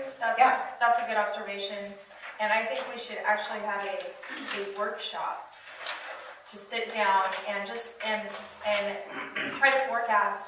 First of all, make a mission statement, what our goals all are for this year, for the next 5 years, and really just lay it out, put the papers on the wall, write it down, get a mission statement, get our goals out, and that should be a workshop that we should have as a board. And that would be great to have with the district manager as well, I hate to. Little initiation. Yeah, so that's a really great observation, and I think we should definitely move forward as a board to fix that. And I think once we get a district manager on board, we'll bring it back and let's get it moving as a board. Okay, and the needs of the district's constituents should be the priority, and so I just want to reiterate that because dragging this lawsuit on and on and on are not putting the priority of the constituents, because the only, if we drag this on for, it only hurts the district constituents, and it increases the amount of money that all the attorneys make, both on the city and on our side. So, directors should commit themselves to emphasize the positive, avoid double talk, hidden agendas, gossip, backbiting, and other negative forms of interaction. In seeking clarification on informational items, directors may directly approach professional staff members to obtain information needed to supplement, upgrade, or enhance their knowledge to improve legislative decision-making. And that means a lot of times going to the city, because they are a lot of times our professional staff. We don't have the professional staff. We turn to the city because they run the sewer plant. So the work of the district is a team effort. All individuals should work together in a collaborative process, assisting each other in conducting the affairs of the district. So we need to communicate a little better. I know there are Brown Act rules, but we can communicate with one other board member and being more helpful, especially for new board members who don't know all the ins and outs of being on board. Directors should function as part of the whole. Issues should be brought to the attention of the board as a whole rather than to individual members selectively. Directors are responsible for monitoring the district's progress and attaining its goals and objectives while pursuing its mission. That's it. Goals and objectives and mission. So for the next 5 years, and then a mission statement. So that's in 410.2. And then I just wanted to define fiduciary as of something held in trust. So a fiduciary is a person or entity to whom property or power is entrusted for the benefit of another, based on or in the nature of trust and confidence as in public affairs. So we're kind of, with the city, we're kind of in that position where we're married together with the city, and right now the trust isn't very high with a lot of board members, but I kind of see it as we're married with them right now. We may separate in the future, but you have to understand, we're going through a divorce right now.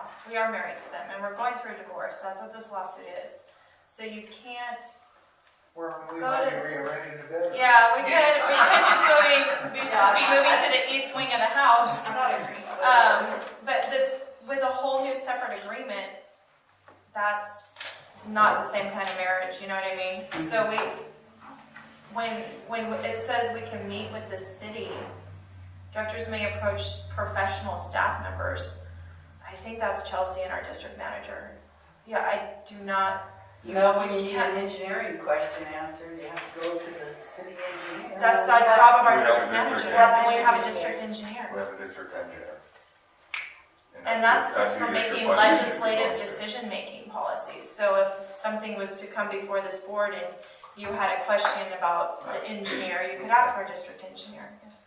One point is, I mean, there's fiduciary duty, but your fiduciary duty is different from the city's fiduciary duty. Your fiduciary duty is to the district ratepayers. The city's is to their ratepayers. Your fiduciary duty is not to the city, it is to your ratepayers.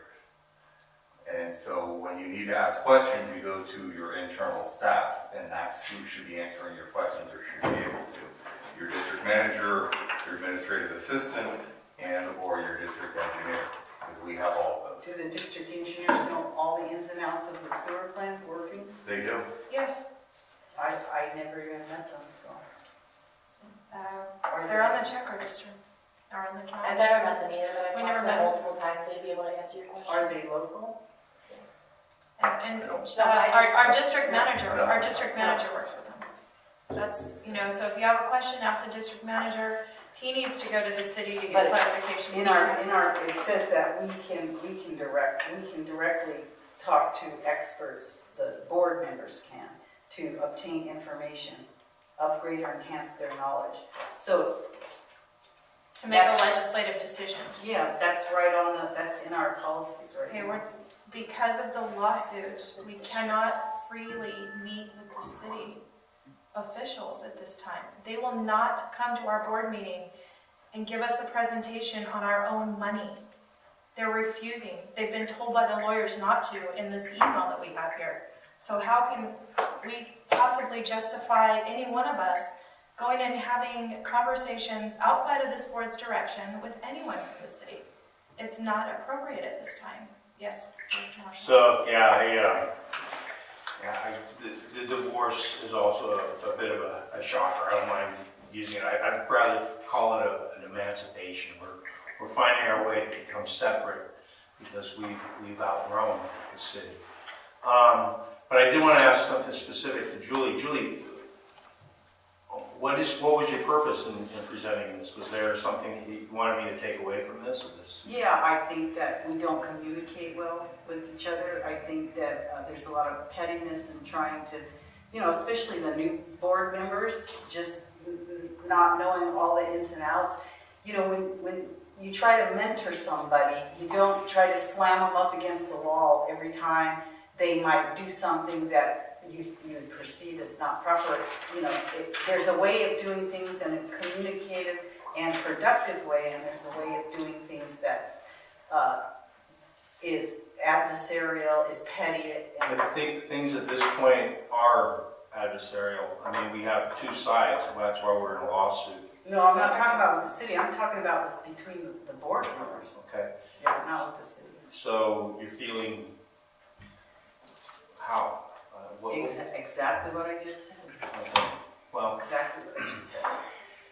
one thing I do want to emphasize here is that we do have a separate fiduciary duty from, you want to agree and get along with the city, that's great. I think that the city is doing their best to take care of themselves. But at this point, our fiduciary duty does lie with the ratepayers, the people in the sanitation district, and that's why we have a lawsuit. I don't see that, I feel bad that you're not getting a sense of like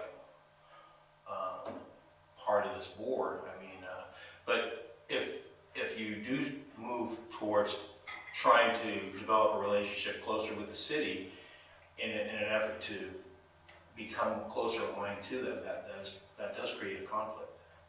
No, I'm not, I don't think I'm doing, you want to work collaboratively with them, and I wouldn't disagree that we should separate financially, that would solve a lot of problems, but we still need to they run the sewer plant. I think after this is all over, I think after this is all over, we need to all go give everybody a hug and get it all, and get it all. And our general dialed in. manager, But until then, I don't think we can because of our situation. I really, when I got on this board, I felt completely different about what the outcome would be than I do today, okay? And it's because of the facts that I have found on my own and what the lawyers have found and what the forensic accountants have found. I have a different opinion than I had when I started. And we wanted to resolve, I wanted to resolve it Board's way. our general manager does work with the city. Like, we're working on doing an auditor together. We're working with Willow. So we do, and we're working with the city or trying to them on the next budget. So, but that goes through the district manager. And as individual board members, we should not be individually working with the city on anything without board direction to do so. So we are working with the city and we are trying to nurture that relationship as best we can under these difficult circumstances. But we just have to, they're protecting the city people and we're protecting our ratepayers at this point. And I appreciate you doing all the research and bringing those up though. And there's some good things we can take away from that. Is there anyone from the public wishing to comment or any further board comment? No. Let's move to the next item then. So the general manager's report, an email he sent me, I included in the packet. And as far as director's report, may I give a report? Well, there's a question, I'll just real quick. So you're saying that he's now at 10 hours a week? I asked him to go to 10 hours a week. If I didn't feel comfortable paying for more than that, it is a little. His payment. We haven't. I got one for $4,000. Just yeah, $5,400. So that will be coming to the board. We just got it. I took it to the county today. We will come to the board at next regular meeting. And then when I saw that, I thought it looked a little high. So I called him and I said, let's put it at a 10-hour per week limit. And, until I get direction from the board otherwise, or, if I see that something's really getting left behind because he's not working enough hours, I'll pull together a special meeting and we can address it as quickly as possible. But for now, he's at 10 hours. So, and that was from my direction. Well, of all these, This is what he's working on currently, Yeah. all these items. all those items are being worked on now. These were the ones he worked on prior to the 10 hours. So I just wanted to get a handle on it, see what he was doing, and then kind of authorize more hours as needed, because I didn't want it to turn into a huge bill. Alright, got it? Alright. Awesome. Okay, director's reports. I have a report. So, I went to the CSD Leadership Conference, and I have a packet for everybody. Some resources I brought back. And really, I don't know why we have never done this before, have gone to this before. This was training specifically for people that were coming to the training for the first time. So it addressed, I put a copy of the agenda in the packet so you guys could see what the agenda was. It's going to be the same agenda for the next training that's going to be in Napa this summer. And I really highly encourage, especially the new board members, because you're here for a long haul, to attend that. It's really awesome information. There's I copied something for you as well. The CSDA person called me and asked to meet with me. And I met with her yesterday. There's a regional person assigned to us, and she has, I think, 15 counties, and she visits a different, or 12 counties, she visits a different county each month, and just to share information with us, see if there's anything we need. One of the things, so you'll find in here, under the Special District Reserve Guidelines, this is an audit of a sanitation district, not to be named, ABC, and a copy of a budget. So this is the kind of audit we should be looking at. This is an example of an audit. This is a Special District Reserve Guidelines information. I've also grabbed everybody a parliamentary procedure cheat sheet. This is a conflict of interest brochure that you can answer the questions on this if you think you might have some sort of conflict of interest. As well as the book, which I already mentioned, that everyone got. Every board should have a handbook, a board member or trustee handbook, and I don't think we have that. We might want to develop that, so this is an example.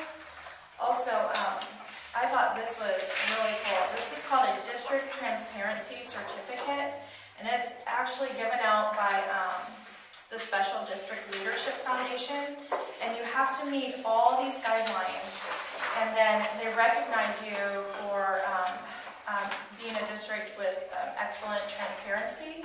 And I was hoping this was something that we could all look at as a board, and that we could work on this list with our staff and our district manager. It's just a black and white photocopy. I think it's this one. Oh, there it is, yeah. And on the back, it actually has a lot of things that are website requirements, and a lot of these things are required by law. So I've given this list to Bodan, who's the person that we've hired to update our website to implement all of these things. Yeah, it's being worked on right now. So before you guys were elected, the board authorized to hire a web person to bring it up to speed, because it wasn't done properly the first time. So we've done that. Yes, the previous admin assistant's brother did our website. So anything that goes wrong to it, I can't get any IT, like it's just, I don't know I was never taught how to do anything but upload PDFs to that website. It's so full of memory that it just like, you can't even upload a packet onto there. So Bodom's been doing our whole website. I've seen what it looks like briefly. It looks way better than it does now.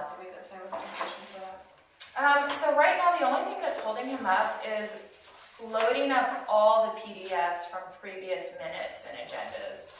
And so one question I have for Doug, which is a legal question, is that this transparency certificate says if you have the last 6 months worth of minutes posted. Is that what the legal requirement is? Because he's spending tons of hours uploading years and years and years worth of minutes. And I thought we had discussed about him not doing that, but We told him to do fiscal year 15, 16, no, I think it was just 16, 17, 17, 18. So I don't know why he asked me again.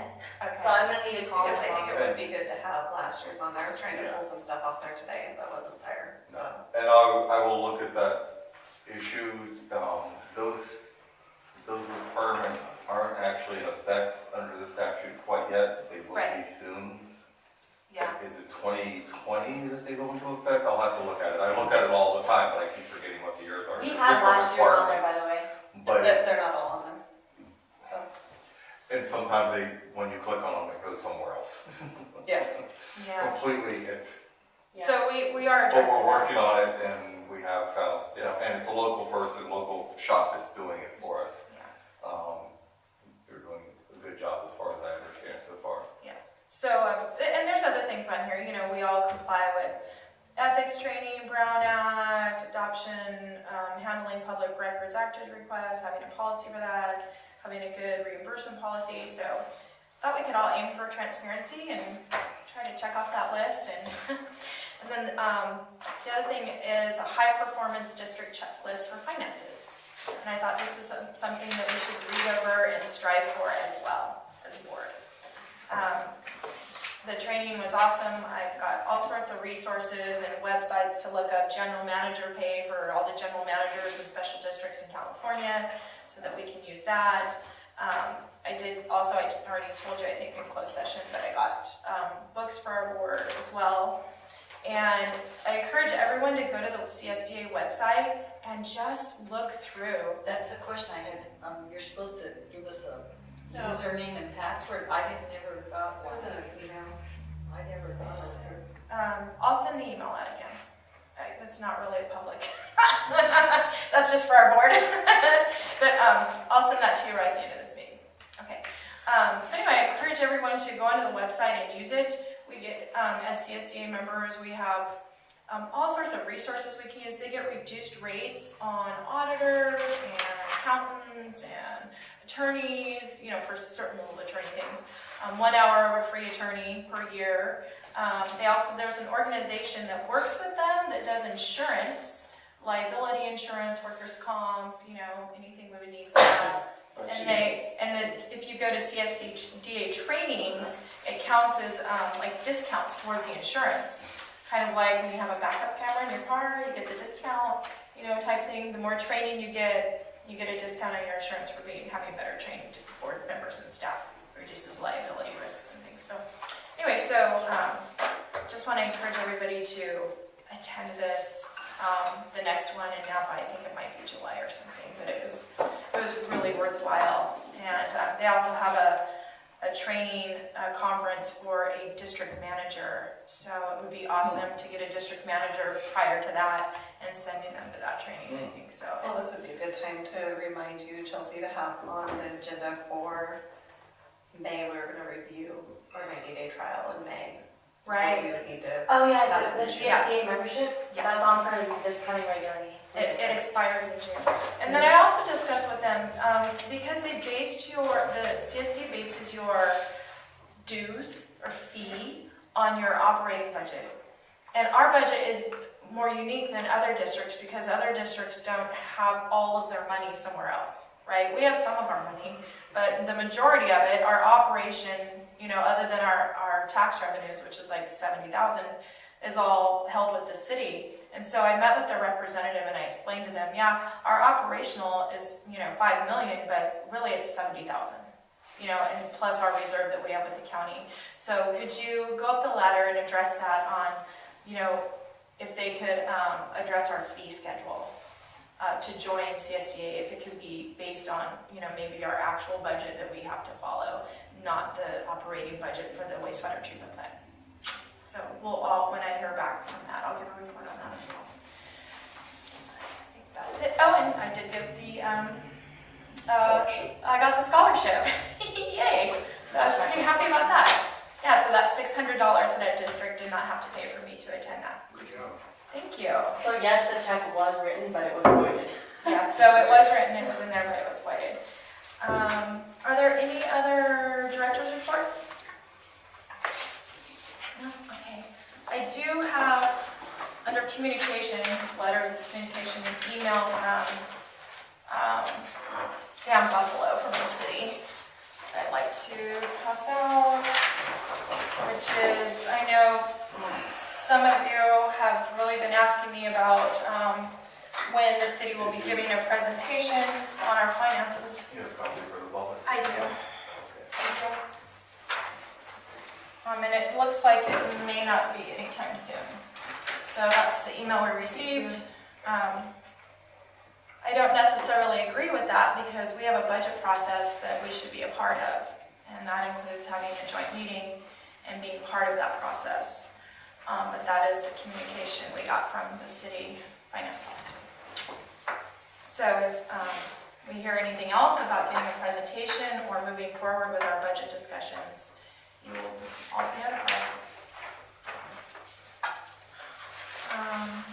The next regular meeting, director, any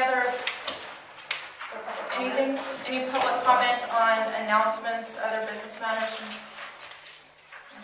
There's one more item on that. It's next regular meeting. So, Director Witt, you said you wouldn't be, I- be at May 9th meeting? I will not make the next meeting. We can do it for the next day and call it a special meeting with the same agenda. Is there anyone else who won't be able to make? I'm up in the air whether I'll make that or not. My husband says absolutely not, but I haven't decided if I can make it or not. It's my birthday. I don't want to be here until 9 o'clock at night on my birthday. Well, I have a medical, the doctor that I'm seeing in San Francisco works only on these Wednesdays. And Yeah. I can't she's not rearranging her schedule for me.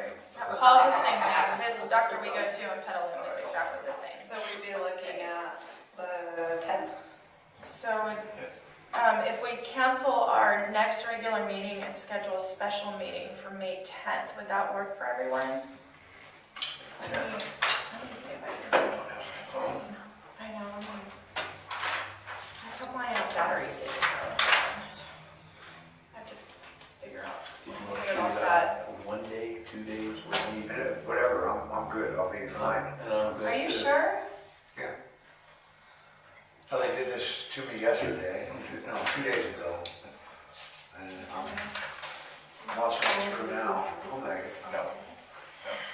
Is everybody available May 10th or no? So should we Yes. say next regular meeting canceled, special meeting to be held the next day? Let me look at May 10th real quick. For some reason. I can't do it. I can't do May 10th. And that would be a Thursday, right? Yeah. What about the day before? Tuesday night? Tuesday? There might, I don't want you guys to make any decisions until I check that calendar in there. On when there's other board meetings in here. Or Friday? How about you let us know? What, Yeah, I can do Friday at 6. Okay. So Chelsea, will you check Tuesday and Friday? And email me? Thursday.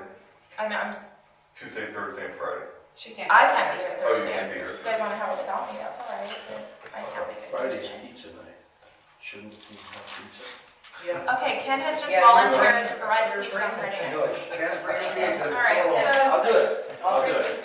Chelsea, Check Tuesday and Friday? yes, please. Okay. Mail the other room and then get back with So everyone. do you want me to put in the minutes that our regular meeting on May 9th was canceled? Yes, please. Is that okay with everyone? Okay, we'll reschedule. Thank you. And then item number 15. Director Reed, the floor is yours. December 22nd, an email was sent by a ratepayer with questions regarding the ads that were ran prior to the election in 2017. And it was asked to be brought to the board for discussion regarding who paid for those ads to make sure that it was not the board that had done so. And so I am bringing it to the board now to discuss what action we might be able to take of finding out who paid for those ads. Basically clear our name, that it wasn't the sanitation district that did it. I'm guessing that everybody has read the email. yes, Is it legal to put the sanitation board logo on there from some outside source? I don't believe the logo is copyrighted. I really doubt it. Doesn't mean that, I don't mean copyright, I just mean. But it's legal, they can use it. Anybody can use any logo that's not copyrighted for any purpose. My concern is that there's a bit of an overlap between a Facebook page that was used and the ads that were ran in the Journal and the Hometown Shopper. And those ads were then shared on the Facebook page claiming that it was the district board, and they were paid to boost those posts, which then is paid for political ads through there. So I'm not sure who was paying to post those ads. Were they political ads? There were parts of them that were aimed at candidates and about the election. Were there? I don't remember. Yeah, there are back page ads of the Daily Journal that, I remember like all the city info on those ads. I don't remember reading about candidates, so. I mean, I don't know, because I was named in it, so. I don't have any information. Well, I would, the ads were placed in the Journal. Can our legal staff request who made those payments to the Daily Journal? I'm sure John Crawford's already done that. And They won't tell somebody. They won't tell me. that's why I asked on our legal staff, who's representing the district board, request that information? You can read it in the paper. How can you read it in the paper? The It ads, was disclosed in the paper. Who paid for them? Who paid for those? But it was well, I guess advertising. so the media, Advertising firm. the media corporation, yes, was, but I think the question goes to who paid the media corporation. Can't we get a court order for her to identify who she was paid by? The media? So you're asking for a court order from the media corporation? No, from For the us. media corporation, For the they media said corporation. they divulged who paid the payments. Yeah, who paid for the ads, who paid for that person? In order to get a court order, there has to be a lawsuit proceeding that's ongoing relating to that issue. There isn't one. I mean, if Mr. Crawford has an issue, there is a Fair Political Practice Commission that can look into that and investigate that information to the extent that they see fit. And they could have a court order to divulge the Fair Political Practices Commission? FPPC, yes, they can't get a court order, but they have abilities to subpoena documents and records. But Mr. Crawford is well aware of how to use that because he's used it before. Well, I mean, I think that this is also something the board needs to be focusing on too, because again, this is part of our reputation. I disagree. I want to move forward. At the day the election was over, I want to move forward with a new board. I don't want to spend more attorney's fees or money looking something up based on Don Crawford's letter. I've gotten 12 letters from him alleging all sorts of things. If I spent money on every one of those, we'd have, $100,000 a month attorney fee. I'd like to move forward with this. If he wants to pursue it personally, he can. I don't think it's appropriate for our board to spend money to pursue this. Any individual person in the community can if they like. Do I have the board's authority to continue looking into it myself? I'm not going to support that, but that's a board decision, not my decision. I don't see any benefit to continuing to dig this up. I have no idea how those ads are placed. I don't It's not see important. I don't see the problem with her pursuing it. It's not Okay. gonna. But you want to bring harm to our own board. So you have a board member. No, I'm trying to clear that we didn't have anything to do with it. No, the only person I've ever heard concern from, though, has been Don Crawford. We haven't received one single other letter regarding this out of all 3,000 constituents. So we want to spend time and resources on 1 out of 3,000? I've always There's been no concerned. uproar here. I'm concerned by it. Yeah, I've always been concerned by that when I saw it. Well, so is the city, because they didn't like what the paper said. Let them pursue it. Well, I mean, someone can say anything they want, it's just if the board paid for those political ads, that's all, it's who paid for them. It doesn't matter what, when you're in a public board, anybody can say anything they want, you know, we have to have thick skin, but it's So just. my dad could have paid for that ad. My dad could have gone and hired them and paid for that ad. So. we Anybody just- could have. Yeah, we just need So to find out. you have access to all the records, right? We know we didn't pay for it. We know we didn't. So if you want to track down the individual in the community or group of people that paid for it, you're not going to do it. I don't support doing it as a board member or with board resources. But actually, I never got to see all the check registers, so I don't know yet for the fiscal year. And September is missing, which kind of doesn't bode well. I mean, I'm sure you're. Once it's not missing, QuickBooks let's check doesn't it lie, I out. have all the check detail from September, and if you want it, I can give it to you. I guess my feelings are is what is it going to accomplish? If we have all of our check registers, no disbursements were made to any media company. We have the county accounting, no disbursements were made to any media company. Then somebody came up with it out of their own pocket, that's out of our control. You know, that wasn't a board decision, as long as the board didn't have anything to do with it. I think we can ferret that out through our own financial records. Exactly, we And should not have to probably. go searching around the community. And our we should auditor, probably review. when our auditor does an audit, it can come out then as well, because everything will get audited. So let the auditor, tell them, hey, keep your eye out for whatever the name of that company was, and see if it comes out in an audit. Is that fair? Okay. Is there any discussion from the gallery on this item? Is there any other board discussion on this item? Okay, seeing none, we are adjourned at Hallelujah. 8:57 p.m. Um, Thank you. one more